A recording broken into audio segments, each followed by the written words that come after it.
Let's be real for a second. Have you ever tried to break a bad habit only to find yourself right back where you started? Maybe a week later, feeling totally defeated? Yeah, it's a struggle we all know. But what if I told you the way we've been thinking about breaking habits is, well, completely wrong? It's the million-dollar question, isn't it? We throw willpower at the problem. We set all these ambitious goals, but those stubborn habits, they just seem to have a mind of their own. So why? Why is it so incredibly hard to make a lasting change? And right here, this is the heart of the issue. It's a kind of counterintuitive idea, but it's crucial for everything we're about to cover.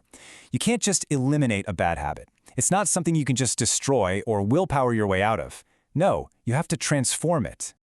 So, if you can't kill a habit, what do you do? Well, that brings us to this powerful concept called the golden rule of habit change. This isn't about brute force. It's about understanding how the habit loop works and then reshaping it. And the rule itself is actually pretty simple when you break it down. It says you keep the old trigger, the cue, and you keep the old payoff, the reward you're really craving. The only thing you're going to change is the piece in the middle, the routine. So, every single one of your habits has these three parts. It's a neurological loop that our brain creates to save effort, basically putting our behavior on autopilot. You have a cue, say the 3 p.m. energy slump at work. You have a routine, grabbing a sugary snack. And you get a reward, that quick burst of energy. The golden rule says you only have to swap out the routine, that one action. Let's see how this plays out in some amazing real-world stories. Our first example is maybe one of the most successful habit change programs in all of history, Alcoholics Anonymous. And it's a story that starts from a place of absolute, total despair. Just let those two words sink in for a minute. They perfectly describe the state of mind of Bill Wilson, the founder of AA. And it's a feeling that really sits at the dark heart of addiction. By 1934, Bill's life was completely controlled by this one habit. 3 bottles a day, his marriage was in shambles, he lost everything. He was just trapped in this vicious cycle he could not break out of on his own.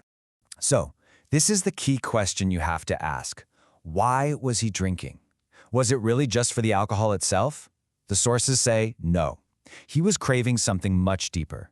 He was craving an escape, sure, but also relaxation, and maybe most important of all, companionship. And this is the golden rule in action. It's a perfect illustration. Look at this. The cue, that feeling of loneliness and pain, it's exactly the same. The reward he was after, companionship, support, that's the same too. The only thing AA changed was the routine. Instead of picking up a bottle, you go to a meeting, you talk to somebody, you replace one routine with another to get the same reward.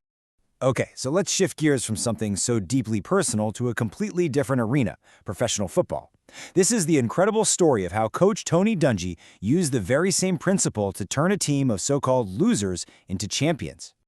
Ouch. This was the actual nickname for the Tampa Bay Buccaneers when Dungy took over. They weren't just a losing team. They were a national punchline. The entire organization was trapped in a habit of failure. Dungy diagnosed the problem pretty quickly. It wasn't a lack of talent. The players were smart. In fact, they were too smart. They were overthinking everything on the field, which made them hesitant, slow, and confused. Their habits were getting in the way of their talent. So what did he do? He basically hacked their habits using the golden rule. He gave them new, simple routines that were attached to the old cues they already saw on the field. Things like the angle of an opponent's shoulder. And then he just drilled them over and over and over until his players stopped thinking and just reacted. And the result was absolutely incredible.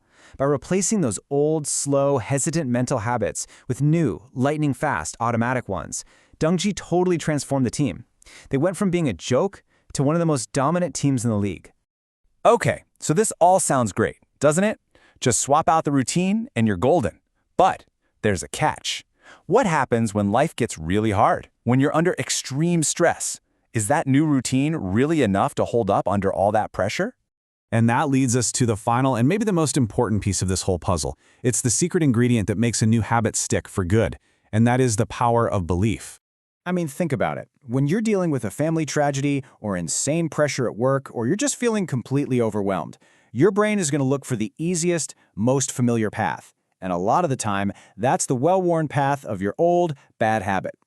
So here's the deal. For that new habit to really survive the tough times, you have to genuinely believe that change is possible. It's not just about going through the motions. You have to have this deep down conviction that things really can get better. And where does that kind of powerful belief come from? Well, it's really hard to find it on your own.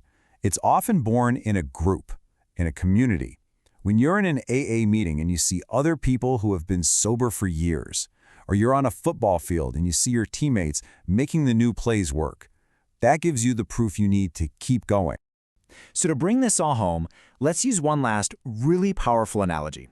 I want you to picture any habit you have, good or bad, like it's water flowing down a hillside.